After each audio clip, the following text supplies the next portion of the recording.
Informasi berikutnya, saudara, rumah pribadi Bupati Kediri dilempar petasan oleh orang tidak dikenal. Dalam teror tersebut ditemukan tulisan berisi kalimat ancaman.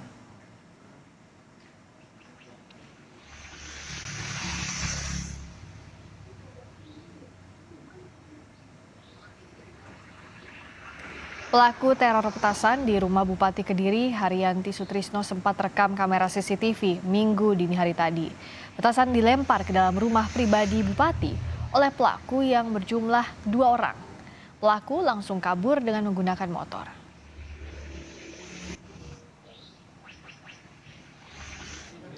Menurut Kasat Pol PP Kabupaten Kediri, anggotanya yang berjaga di depan rumah Bupati dikagetkan dengan bunyi letusan. Awalnya, anggota Satpol PP menyangka letusan berasal dari jaringan listrik yang berada di samping rumah.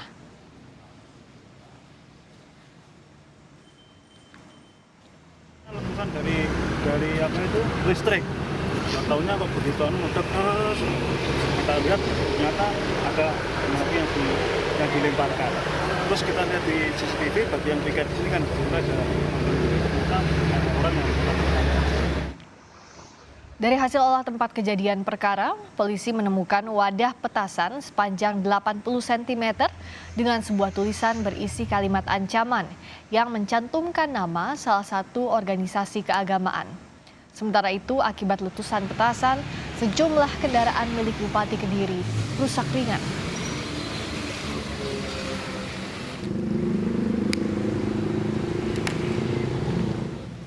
Sementara itu, suami dari Bupati Kediri Sutrisno menilai aksi teror kediamannya mengandung unsur politis.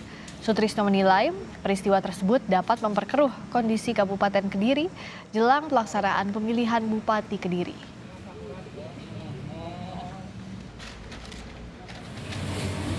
Menangkapnya itu ini kan menjelang pilkada ya.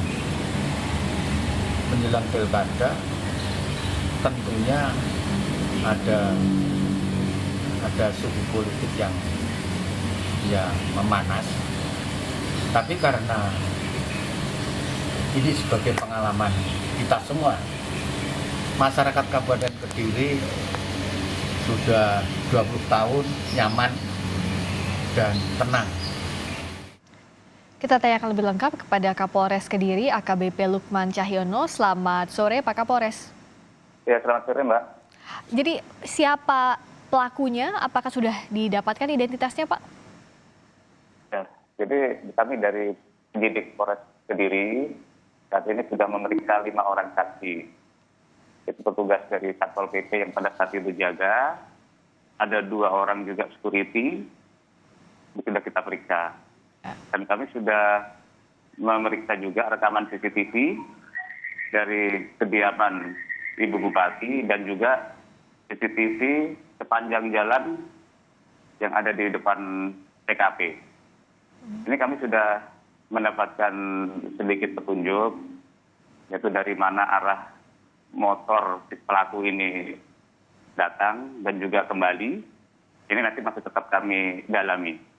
Oke. Sementara ciri-ciri pelaku memang kita sudah dapatkan dari kedua pelaku ini dan kami masih terus dalami, Mbak, dengan memeriksa saksi-saksi lainnya dan juga CCTV sepanjang jalan yang ada di lokasi. Oke, jadi mulai terlihat ciri-ciri dari pelaku, termasuk juga kalau kita lihat kan membawa kendaraan, apakah bisa dilihat plat nomornya misalnya untuk memperkuat bukti untuk mengungkap siapa pelakunya, Pak? Info dari plat nomor ini memang pelaku sudah mempersiapkan dengan mencopot Iya. plat nomor bagian depan dan belakang. Ini kami masih pergunakan IT dari cyber, yang ini mungkin nanti bisa diidentifikasi dengan face recognition, yaitu wajah dari pelaku ini bisa terdeteksi. Oke, itu masih dicari identitas dari pelaku. Berikutnya soal petasan yang dilemparkan jelas di CCTV. Bisa dijelaskan, Pak, itu bentuknya apa, petasannya, daya ledaknya seperti apa, dan apakah itu rakitan atau bagaimana, Pak? Ya, ini petasan kembang api itu, Mbak. Jadi memang dijual bebas. Jadi bukan bahan peledak yang membahayakan, bukan. Ini petasan yang biasa dipergunakan dan dijual bebas, yang pada saat itu untuk selongsongnya itu memang dikelupas sehingga di selongsongnya itulah ditulis kalimat-kalimat yang ancaman tersebut. Oke, kalau dari saksi-saksi yang sudah diperiksa, apa betul tadi kalau dari suaminya Bupati mengatakan bahwa ada motif politis di balik pengancaman ini?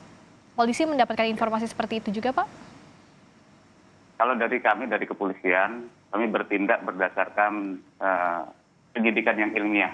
Jadi kita tidak menggunakan opini ataupun berandai-andai. Tentunya kami lebih mengedepankan crime scientific investigation, yaitu dengan mempelajari alat bukti. Kami pelajari dari bukti-bukti di TKP berdasarkan hasil olah TKP, dari bukti petunjuk dari rekaman CCTV, dari saksi-saksi yang ada di lokasi. Ini yang menjadi dasar kami untuk menentukan apa yang menjadi motif. Jadi kami tidak berdasarkan opini ataupun berandai-andai. Jadi kalau kepolisian fokusnya adalah untuk menyusun konstruksi kasusnya seperti apa begitu ya Pak Kapolres? Ya, betul Pak. Nah, berikutnya soal saat kejadian itu di rumah Bupati ada siapa saja pada saat kejadian, Pak? Ya, itu yang dilempar garasi, Mbak. Bagian garasi. Tempat penyimpanan mobil. Oke. Jadi memang di situ tidak ada orang yang ada di garasi tersebut. Yang terkena pun itu kendaraan luka lecet ringan di bumper depan kendaraan SUV yang terparkir di garasi tersebut. Baik, jadi dipastikan tidak ada yang terluka akibat pelemparan petasan ini ya Pak ya? Ya. Berikutnya bagaimana penjagaan di sana setelah adanya kemarin? Apakah ada pengetatan di sekitar kediaman Bupati? Ya, kami dari kepolisian diminta atau tidak diminta, kami tetap melakukan pengamanan kegiatan-kegiatan semua kegiatan masyarakat, apalagi ini adalah kepala daerah, tentunya kami tetap mengintensifkan pelaksanaan patroli di lokasi-lokasi tersebut, dan juga di situ kami melakukan penjagaan bersama, ada petugas dari Satpol PP, ada security, sehingga cukup aman untuk lokasi. Sambil juga masih mencari identitas dari pelaku ini siapa saja yang terlibat. Terima kasih Pak Kapolres atas waktunya. AKBP Lukman Cahyono, Kapolres Kediri, telah bergabung di Kompas Petang. Selamat sore Pak.